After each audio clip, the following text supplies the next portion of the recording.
chose, permettez-moi Madame la ministre d'État, de vous signaler, de vous dire ici que vous faites la fierté des femmes congolaises. En tout cas, nous profitons de ce micro pour vous féliciter pour cette réussite. Vous avez pu réussir là où bon nombre de vos collègues ont marqué le pas. En tout cas, une fois de plus, félicitations pour la signature de cet accord. Pour la première question, 30 années de guerre, 30 années d'atrocité, même le président américain a signalé l'atrocité, les atrocités de cette guerre en utilisant même les mots que vous connaissez. Et aujourd'hui, que peuvent attendre ces femmes violées, tous ces déplacés qui n'ont plus de racines, des ressources, des familles dispersées? Vous avez parlé de 135 000 Congolais qui sont au Rwanda et dans l'ensemble, à peu près 250 personnes à l'étranger. Ça, c'est pour la question humanitaire. Dans le préambule et même dans les annexes, Madame, vous parlez de l'accord. S'il vous plaît, je ne dérogerai pas. Donc, allez-y rapidement, mais oui, je ne dérogerai pas. Je voudrais dire ici, on ne sent pas, qu'est-ce que vous pouvez nous dire, les échéances qui ont été données, c'est-à-dire le chronogramme, à partir du moment où on a signé l'accord, qu'est-ce qu'on fait, les obligations de chaque partie, et puis le mécanisme de suivi. Vous avez parlé un peu du le cadre conjoint, les mécanismes conjoints, mais vous voulez vraiment nous expliquer le chronogramme, c'est-à-dire quand est-ce qu'on commence, quelles sont les obligations de chaque partie. Tout à fait. Parfait. Excellent. Merci beaucoup pour ces deux questions extrêmement pertinentes. Évidemment, je vais commencer avec la première, c'est celle qui nous tient le plus à cœur, c'est évidemment la situation de nos compatriotes dans les zones sous occupation et leur attente légitime et tout à fait compréhensible que leur situation se change rapidement. Et ça veut dire que nous faisons face à de grandes attentes quand il s'agit de la mise en œuvre de cet accord. Et quelles sont les attentes que les survivants et les compatriotes que nous avons dans les zones occupées peuvent avoir? Comme je le disais, l'accord est un accord de paix qui entérine donc aussi le retour de l'autorité légitime de l'État congolais dans les zones occupées. Ce retour nous permettra, nous, en tant que gouvernement congolais, que ce soit le gouvernement central de Kinshasa ou le gouvernement provincial du Nord et du Sud Kivu, de justement répondre à ces attentes de nos populations. Cela veut dire que les questions de retour de déplacés, que ce soit des réfugiés ou des déplacés internes, auront une interface légitime pour justement interagir avec nos acteurs ou nos partenaires humanitaires différents qui vont faciliter les retours dans les zones ou dans les communautés d'origine de ces personnes déplacées. Cela voudra aussi dire que nous pourrons, avec des efforts concentrés sur ces zones affectées par ces années d'occupation, ou plutôt ces mois d'occupation, nous permettre justement d'injecter des ressources, de concentrer nos efforts justement sur la réhabilitation, sur la prise en charge de ces populations dans des domaines différents, à savoir les domaines de la santé, à savoir les domaines de l'éducation. C'est un retour de l'État congolais aux côtés des populations qui, pendant ces derniers mois, étaient livrées justement à des forces qui occupaient avec violence et avec force le territoire souverain de la République démocratique du Congo. Et donc, quand on se projette dans l'avenir imminent de cet accord, c'est justement de cela qu'il s'agit. Le retour de l'État congolais aux côtés des populations civiles congolaises. La deuxième question que vous avez posée, c'est une question aussi tout à fait légitime, justement, quelles sont les prochaines étapes, quelles sont les prochaines échéances? Et j'en ai déjà parlé, le mécanisme conjoint de la sécurité est prévu d'être mis en place 30 jours après la signature de l'accord. Et je peux vous rassurer que du côté de la République démocratique du Congo, nous sommes déjà prêts nous avons déjà, si vous voulez, clôturer l'étape nécessaire de notre côté d'identifier les personnes qui vont représenter la République démocratique du Congo dans ce mécanisme et justement de cette manière impulser aussi son entrée en vigueur rapidement pour permettre que que ce mécanisme commence le travail. Il y a aussi justement trois mois pour le lancement du cadre d'intégration économique régionale, et je pense que ça c'est important aussi, parce que ça veut dire que nous avons 3 mois où nous pouvons suivre les avancées dans la mise en œuvre de l'accord de paix et voir justement si ces avancées sont assez encourageantes pour aussi se projeter dans une logique d'un cadre d'intégration économique régionale. Et nous avons aussi 45 jours pour la tenue de la première réunion du comité de surveillance conjointe. Donc des jalons quand même assez clairs qui nous permettent à faire un suivi, que ce soit au niveau du terrain ou que ce soit au niveau politique un peu plus élevé ou plus stratégique, de voir où est-ce qu'on en est avec la mise en œuvre de cet accord. Voilà. Très bien. On va prendre la question de Pichu Mulumba. Je vais demander à Daniel Michombero et à M. Israël Mutombo de s'approcher du micro pour les prochaines questions. Merci beaucoup, Monsieur le ministre, pour la parole. Madame la ministre d'État, j'ai juste 2 petites préoccupations. La première, c'est que n'y a-t-il pas une ambiguïté concernant la présence des FDLR dans cet accord? On sait que depuis 30 ans, la présence des FDLR sur le sol congolais constitue la justification constante des agressions militaires du Rwanda en RDC. L'accord prévoit-il une évaluation indépendante de la réalité et de la menace qui représenterait encore les FDLR maintenant et après leur neutralisation? La deuxième préoccupation concerne la question humanitaire. Le gouvernement a récemment dénoncé la transplantation des populations étrangères dans des zones occupées. Comment le retour des déplacés sera-t-il organisé si ces espaces de vie sont occupés par d'autres populations? Que prévoit l'accord à ce sujet? Alors, la première question sur la question des FDLR, en effet, cela fait près de 30 ans que ce prétexte est recyclé et réchauffé à toute sauce. Et justement, c'est la raison pour laquelle il est dans l'accord, parce qu'on veut y mettre fin. On veut mettre fin à cet accord, à ce prétexte récurrent d'une présence et d'une menace soi-disant des FDLR. Si tel est le cas, eh bien justement, nous avons un accord qui prévoit dans son CONOPS des étapes très claires, bien définies sur comment on va mettre fin à cette menace, mais aussi justement à travers le CONOPS et à travers la mise en place du mécanisme dont j'ai parlé de conjoint de sécurité, la possibilité d'évaluer l'envergure de cette menace. On ne peut pas juste dire qu'on va lancer des opérations de neutralisation sans avoir un point de départ et un objectif. Et donc, l'avantage ici, c'est que nous prenons cette question qui a été utilisée pendant plusieurs années pour dire, si c'est le cas, nous allons y mettre fin une bonne fois pour toutes. Pour y mettre fin, nous devons savoir à combien sont-ils, quelle est la menace qu'ils représentent. Et ensuite, on s'attaque au problème à travers des approches différentes et appropriées. Et ensuite, on peut dire, voilà, objectif atteint. Et je pense que c'est ce qui est très important, le fait qu'on dit, qu'on aille au-delà, si vous voulez, de la rhétorique et des discours contradictoires et qu'on dise, très bien, on met fin à cette question une bonne fois pour toutes.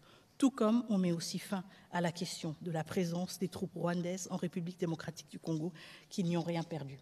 Et je pense que c'est l'aspect clé de cet accord, le fait qu'il se concentre sur les questions qui bloquent le plus.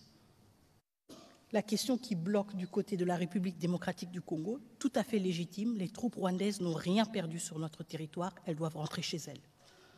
Question qui bloque du côté du Rwanda, apparemment, malgré le fait qu'ils ont une armée performante, malgré le fait que c'est le 4e pays contributeur de troupes de missions de maintien, dans les missions de maintien de la paix, c'est apparemment la menace des FDLR. C'est une menace? Très bien, on va y mettre fin. Et je pense que c'est ce qui est très important, le fait que cet accord se concentre sur ces 2 points-là et nous aide à les élaguer. Mais aussi, comme vous l'avez dit, la question humanitaire est reprise dans l'accord et la question justement des implantations de population est une question sur laquelle nous avons reçu beaucoup de rapports pendant cette période d'occupation et qui a été suivie de près au niveau du ministre, du vice-premier ministre, ministre de l'Intérieur, évidemment, parce que cela relève de son ressort. Et c'est pour cela que nous poussons pour cet accord. C'est pour cela que nous sommes impatients de voir sa mise en œuvre, d'y contribuer, parce qu'à travers cet accord, nous aurons un cadre très clair pour justement réglementer et nous assurer que tout retour et tout mouvement de population à travers les frontières respecte justement les normes internationales et tout pour nous permettre justement d'éviter qu'il y ait dans les phases de retour, qu'il y ait dans les communautés de retour des conflits quand des populations qui ont dû se déplacer veulent regagner leur communauté d'origine et se trouvent peut-être confrontées à d'autres réalités inattendues. En même temps, évidemment, cela va de pair avec le retour de l'autorité de l'État et à savoir le rôle aussi de l'autorité de l'État aux différents niveaux d'être un arbitre justement en cas de ce genre de conflit pour en éviter justement l'exacerbation. Alors, si je peux me permettre un petit commentaire, si vous lisez les CONOPS donne un peu des détails sur comment on va traiter la question des FDLR. Il y a une dimension de sensibilisation, mais il y a aussi une dimension de leur retour au Rwanda et de leur intégration, parce que c'est des Rwandais. Et sur la question humanitaire, mais vous savez, on ne peut pas faire un retour de réfugiés, un retour de déplacés dans des parties du pays où ça tire encore.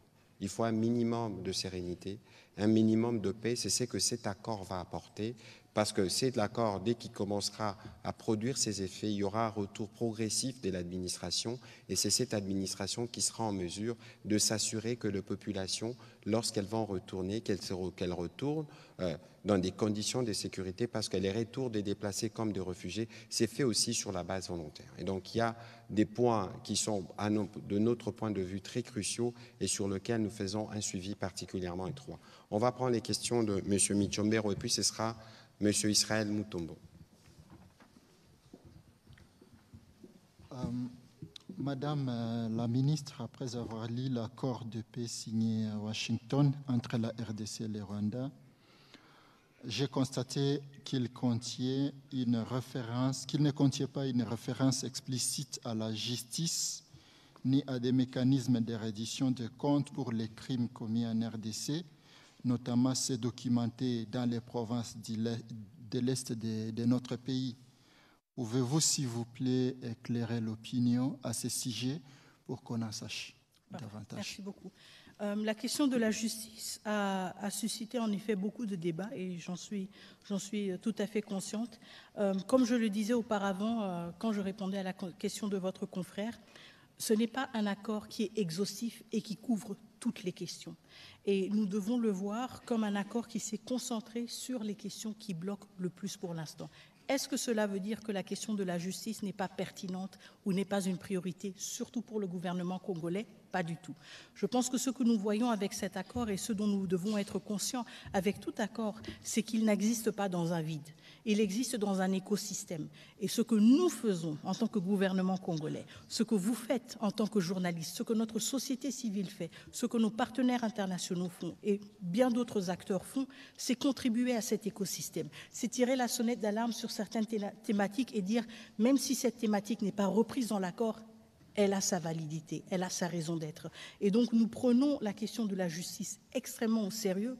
Et il faut aussi se rappeler qu'un accord de paix, c'est un compromis entre deux États. Et même si le souhait est tout à fait légitime de voir dans cet accord un pays reconnaître ses erreurs, un pays reconnaître ses violations et accepter d'être confronté, si vous voulez, à ces actions et leurs conséquences, on ne peut pas s'attendre à ce qu'un accord de paix soit, si vous voulez, une capitulation. Il y a aussi le souci de s'assurer que pour sa bonne exécution, on ne puisse pas humilier l'autre partie. Cela ne veut pas dire que la question de la justice n'a pas sa pertinence. Et cela ne veut pas dire que la question de la justice n'avance pas. Elle avance à travers nos discours, elle avance à travers la CPI, elle avance à travers la Cour africaine des droits des peuples. Des droits de l'homme et des peuples. Merci. Elle avance aussi à travers le Conseil des droits de l'homme qui a décidé d'envoyer une commission d'enquête internationale. Je sais qu'il y a des débats sur le financement, mais encore une fois, la question de la justice, la question de la vérité, la nature même du conflit, elle ne se pose plus. Elle ne se pose plus. Les rapports sont là, ils sont accablants. La vérité est connue par tous et par toutes et elle ne va plus être niée. Le fait qu'elle ne se retrouve pas dans cet accord ne diminue pas la valeur de cet accord et ne diminue pas la valeur de la question de la justice. Ce sont des questions complémentaires et notre responsabilité partagée, commune, en tant que République démocratique du Congo, c'est de créer l'écosystème qui va nous permettre à ce que, justement, cette question de la justice reste pertinente et aussi des débouchés concrets. Alors, souvenez-vous de ce que nous disons habituellement, que nous avons un front militaire, un front diplomatique, un front judiciaire. Vous avez vu, la ministre d'État fait référence à ce qui s'est passé à la Cour africaine de droits et des peuples. N'oubliez pas qu'il y a, même si aujourd'hui on en reparlera peut-être avec la ministre d'État, le Conseil des Nations Unies pour le droit de l'homme est en phase, en tout cas une mission d'établissement de faits a été mise en place, même s'il y a des difficultés de financement. Il y a une commission d'enquête qu'on n'a jamais eue en 30 ans.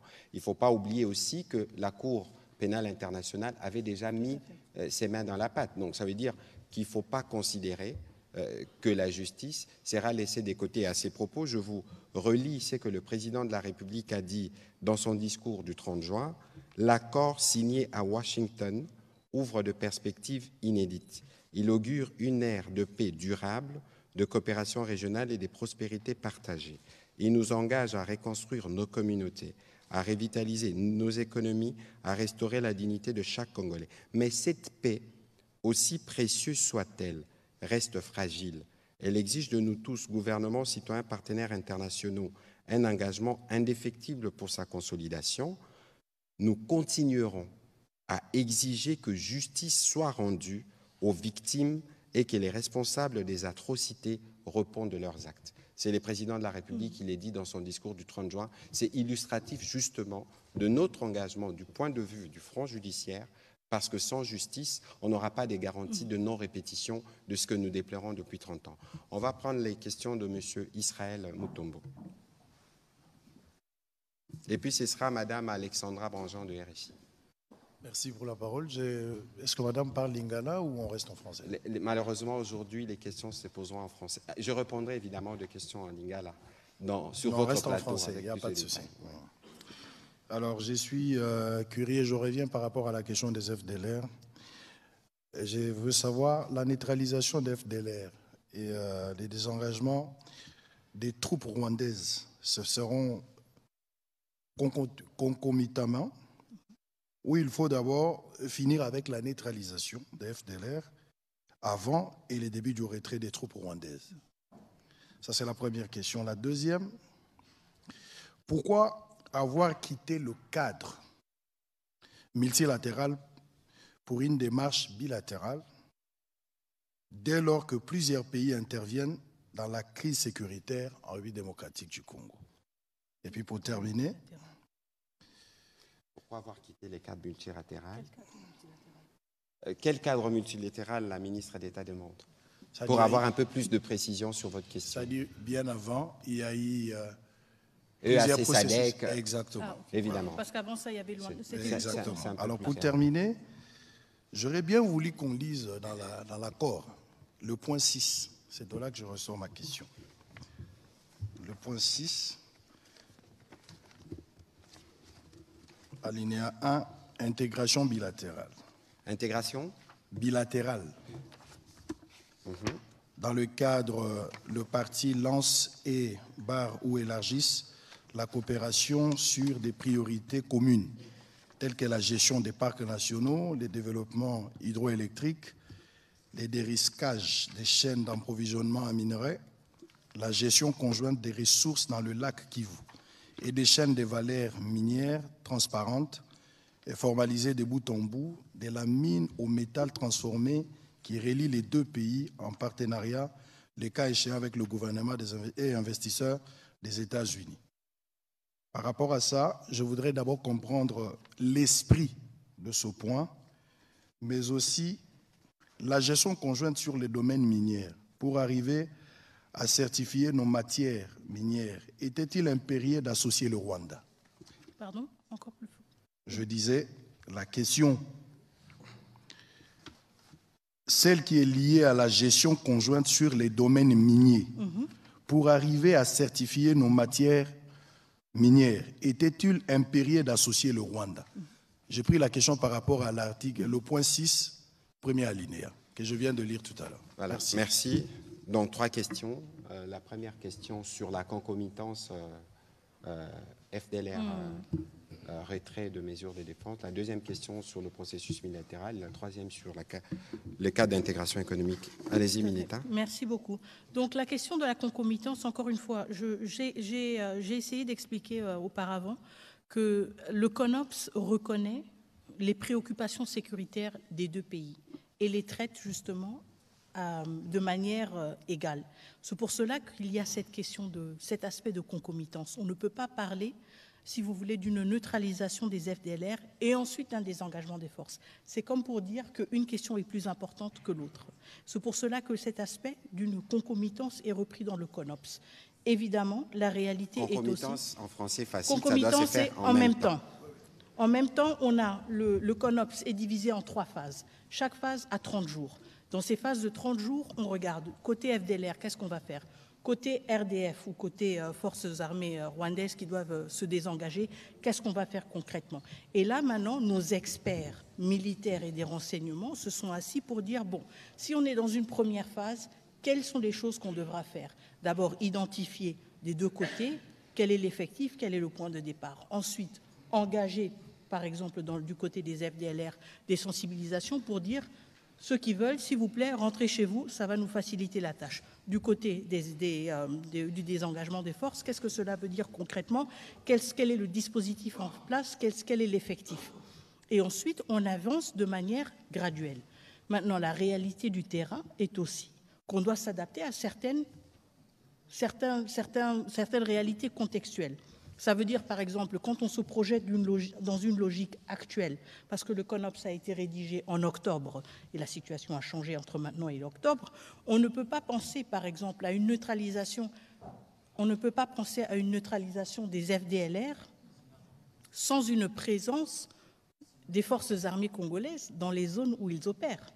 Et donc, on ne peut pas penser à une neutralisation des FDLR sans un désengagement des forces armées rwandaises. Et donc, c'est justement là où nos experts militaires travaillent ensemble pour dire, si on veut atteindre tel objectif, eh bien, on doit être conscient que l'autre partie doit avancer sur certains points.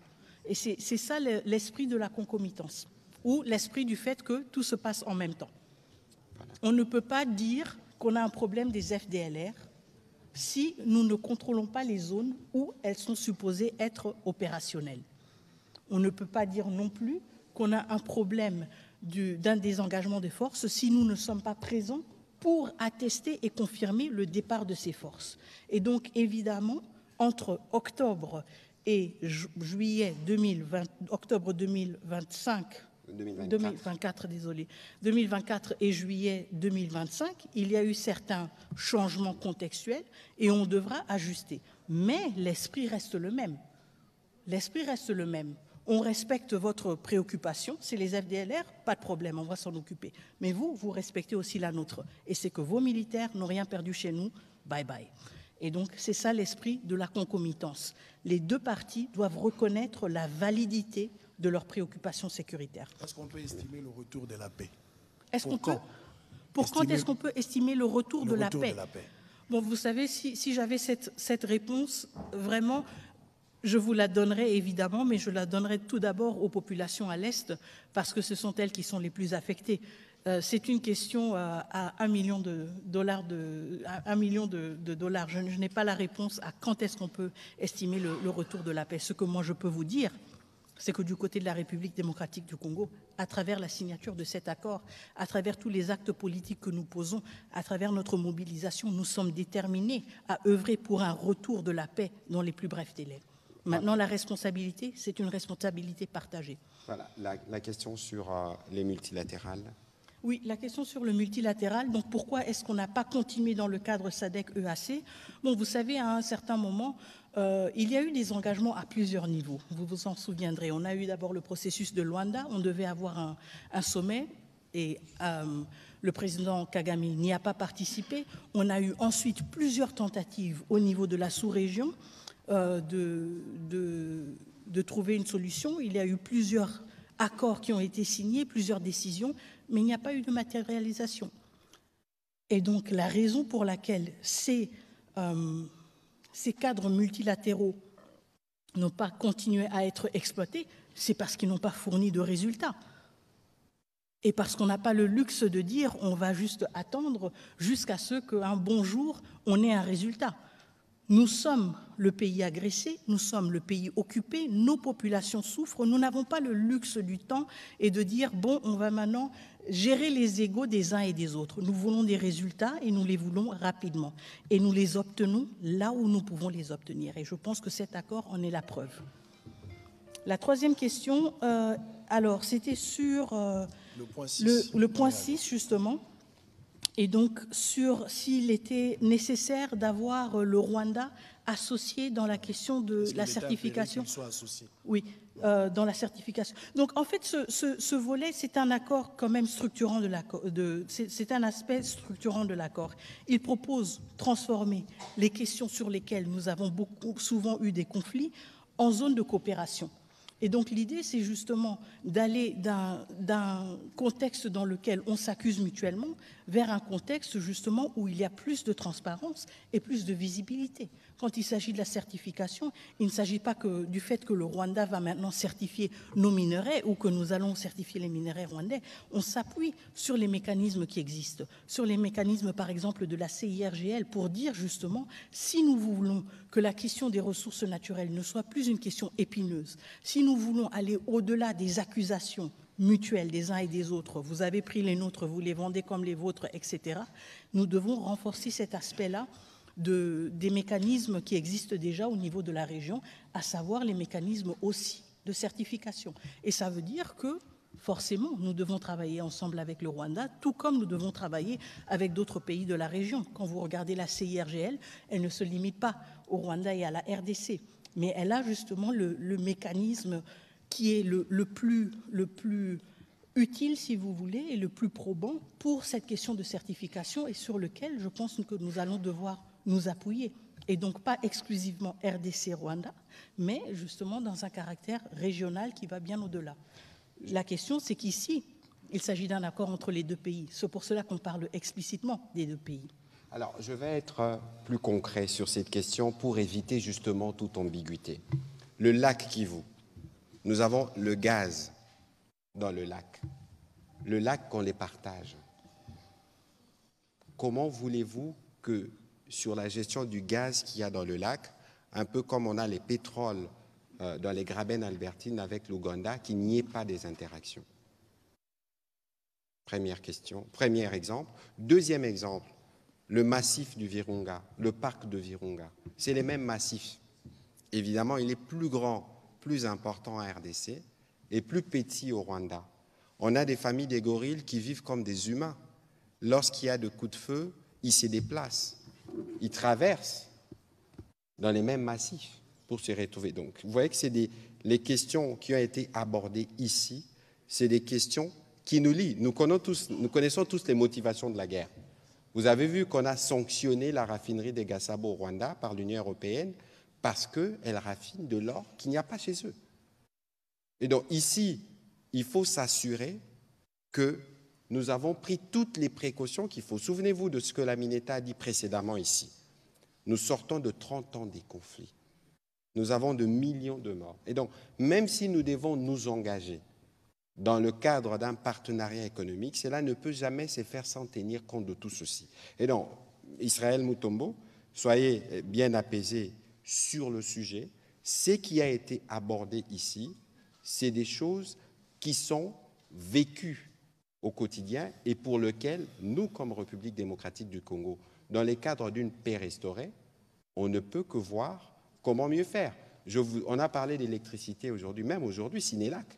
Je vous ai donné l'exemple du Sénélac, du courant qui est produit Ruzizi en RDC, mais qui est donné au Rwanda et au Burundi dans le cadre d'un projet d'intégration qui a été mené par la CEPGL. Donc ici, il faut bien lire ce qui a été dit et le garder dans le contexte précis parce que vous avez des exemples des réalités qui sont déjà vécues sur terrain. On va prendre la prochaine question. Comment nous sommes arrivés à signer l'accord avec le Rwanda alors que la démarche était celle de rechercher la sécurisation? Je crois que ici, Israël, on ne va pas refaire l'émission. La Mineta a dit que c'est un accord de paix. On a signé un accord de paix. Dans cet accord, on a énoncé des principes, notamment le principe de l'intégration économique. Et dans les principes d'intégration économique, on a parlé d'une intégration régionale, on a parlé de ce qui est bilatéral en partant de l'existant. Il faut bien comprendre cela pour que cela ne soit pas un élément de confusion. On aura l'occasion, je viendrai sur votre plateau pour aller plus en détail, parce que je pense que vous-même, vous avez des susceptibilités sur le sujet. Mais ici, comme le président de la République l'a dit en début de cette émission, aucune ressource de la RDC ne sera brandée. Madame Alexandra Branjon, allez-y s'il vous plaît. Et puis ce sera Eric Izami, et puis on prendra la dernière question pour terminer. Madame la ministre, bonsoir. Monsieur le ministre, une question à nouveau sur les FDLR. Comment est-ce que vous comptez neutraliser ces FDLR? Est-ce que vous estimez aujourd'hui que les forces armées congolaises ont les moyens de le faire, sachant que ces groupes armés sont souvent dans des zones contrôlées par les M23? Est-ce que vous avez identifié des difficultés pour le faire? Est-ce que vous souhaitez une assistance étrangère? Tout à l'heure, vous parliez de la MONUSCO. Et enfin, est-ce qu'une opération conjointe avec l'armée rwandaise pourrait être envisagée? Merci. Merci beaucoup. Alors, la question des FDLR et leur neutralisation, évidemment, je pense tout d'abord qu'on doit se référer à toutes les expériences antérieures que nous avons déjà accumulées en République démocratique du Congo et donc à une certaine expertise, si vous voulez, dans la question, raison pour laquelle, pour nous, il s'agit surtout d'éléments résiduels des FDLR. Je pense qu'on a vu quand même, au fil des années, une réduction quand même assez sensible par rapport au nombre des effectifs des FDLR, suite aussi aux opérations, aux différentes opérations et différents efforts qui ont été menés par la République démocratique du Congo. Donc, quand il s'agit de la question justement de comment s'y prendre, comme je l'ai évoqué au début, il s'agit tout d'abord de sensibiliser les FDLR qui sont rwandais sur la possibilité de retourner chez eux et la possibilité d'y être pris en charge à travers la commission de démobilisation du Rwanda et d'être réintégrés dans la société rwandaise. C'est le premier pas. Et nous l'avons toujours observé dans d'autres efforts, si vous voulez, pour gérer la question des FDLR. Évidemment, tout cela va de manière crescendo, si vous voulez, ou séquentielle, en fonction justement du succès de cette première étape. Si nous voyons que c'est une étape qui a beaucoup de succès et qu'il ne s'agit que plus que des poches de résistance, évidemment, encore une fois, avec plus d'insistance, on va essayer de motiver les FDLR à retourner chez eux.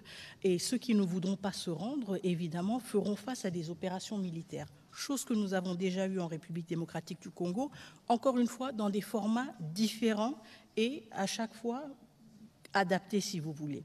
Nous l'avons eu dans le format d'opération conjointe avec la MONUSCO, et ça avec une implication variée de la MONUSCO. Nous l'avons eu aussi dans le cadre des opérations Mojawetu avec les forces armées rwandaises. Donc encore une fois, nous avons une panoplie d'expériences sur laquelle nous pouvons nous appuyer.